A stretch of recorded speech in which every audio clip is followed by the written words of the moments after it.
Thomas Shelby doesn't shout. He doesn't beg. He doesn't need your approval.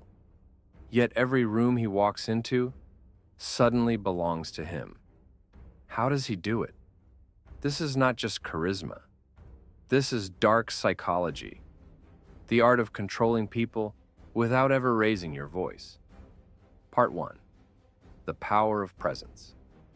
Presence is silent dominance. Thomas walks slowly, deliberately. No rush, no fidgeting. This gives off a subconscious signal. I am the one in control. He creates tension by saying less. And when he does speak, people lean in. This is a psychological phenomenon called the power of pause. Silence forces attention. The less you speak, the more others listen. Part 2. Eye contact and the gaze. Thomas Shelby's eyes are weapons. He looks through people, not at them. It's a steady, emotionless gaze. What psychologists call predatory stare. Predators never dart their eyes. They hold them. It creates discomfort, pressure. That pressure forces the other person to react, giving Thomas the upper hand. This is how interrogation experts gain power. Silence, stare, stillness. I can charm dogs, gypsy witchcraft. And those I can't charm, I can kill with my eyes. Part 3. Cold empathy. Thomas understands people, their trauma, their needs, their fears, but he never becomes emotionally entangled. This is cold empathy. The ability to read people without emotionally caring. It's dangerous. It allows manipulation without guilt. Example, Grace.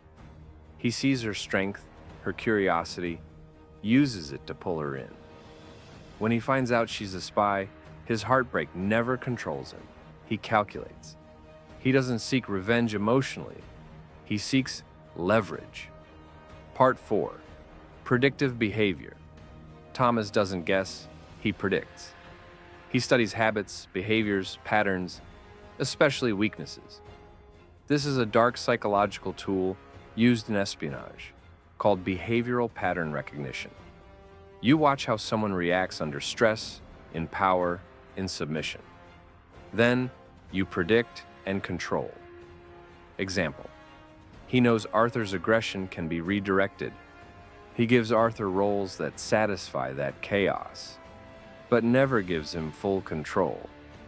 He turns people's flaws into his own strategic weapons. Part 5.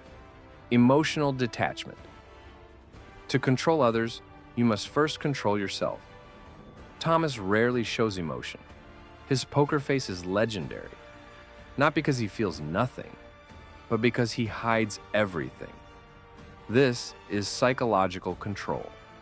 The less others know about your reactions, the less they can control you. In Peaky Blinders, Thomas is rarely surprised. Even in grief, he turns pain into power. Part 6. Strategic silence. When everyone is arguing, shouting, panicking, Thomas is silent.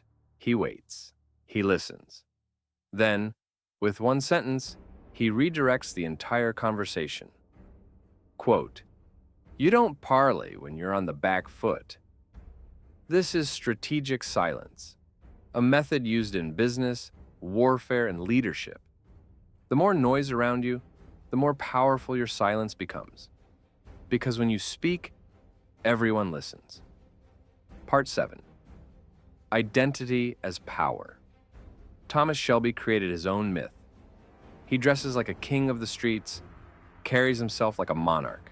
The haircut, the long coat, the cigarettes, the walk. Every detail is curated. This is identity psychology. Control how people perceive you, and you control how they treat you. He's not just a man. He's a symbol. And symbols are immortal. Why we're drawn to him. Thomas Shelby is not a hero. He's not even a good man. But we're drawn to him because he embodies power in its rawest form. Calm, calculated, quiet. He shows us that true control doesn't need to scream.